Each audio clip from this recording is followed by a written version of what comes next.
Okay, hi guys. I'm Sibongile Mpatsane. I'm 26 years of age. I'm born and bred in Mamelodi.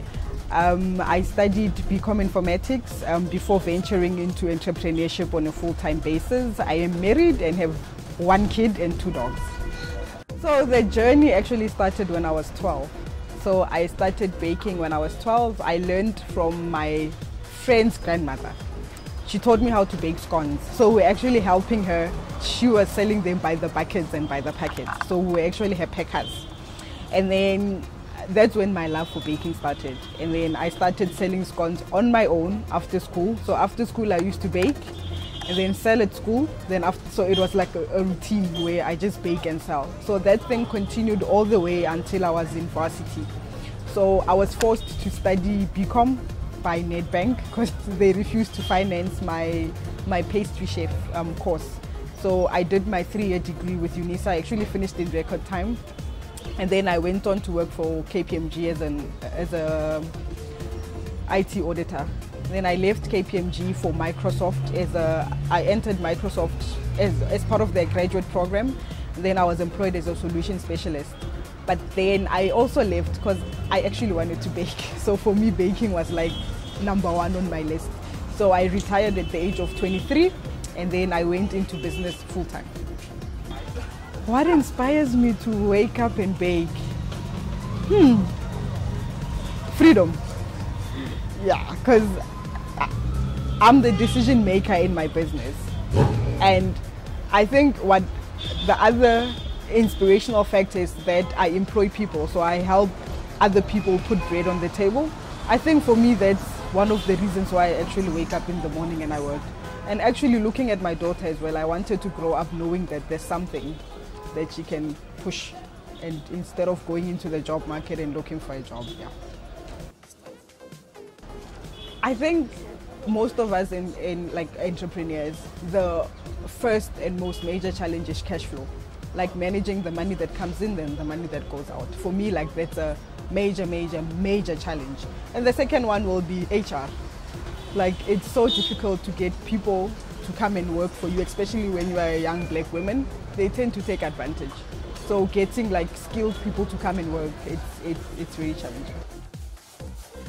So with cash flow, I actually have a mentor who helps out with the cash flow and being disciplined. Like every day you need to know how much did I spend today, how much did I make and how much did I spend, and is it balancing? And also drawing a budget for your business. So with your budgeting, it will help you know if you're making a loss or if you're making a profit, and how to repurpose the excess or the deficit that you have. And with HR, I'd actually get people who've never worked a day in their lives and train them. I feel if you train somebody to do the work, they will work for like a certain period of time, and even if they leave, it's fine. At least they're skilled to do something elsewhere. Yeah. One of my greatest achievements, I feel, is opening the coffee shop. So I used to bake from my grandmother's 2-room. So that's just a normal 2-room yakokasi, and then I changed it into a bakery. And then when I got the space, I moved out and I decided, you know what, I struggle to find a place where I can sit in a township and relax. And I opened the coffee shop. For me, that's a milestone, especially it being one of the very first in the Pretoria township.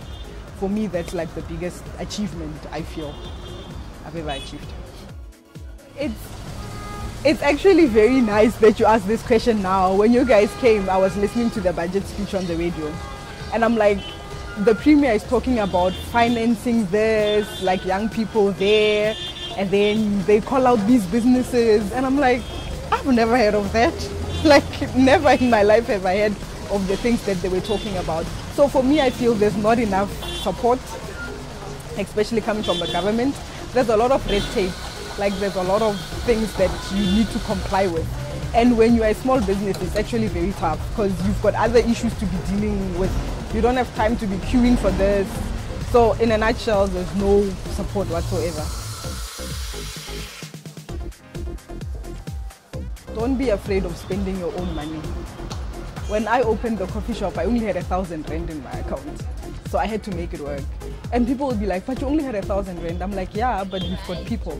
So don't be afraid to ask for help. Don't be afraid to reach out to other people in the industry I've also come to realize that though we don't, like there's this thing that white people are far more progressed than us black people, but in my type of business, they are like the ones with the resources. So you constantly have to reach out to them for support. So for me, don't be afraid to use your own money.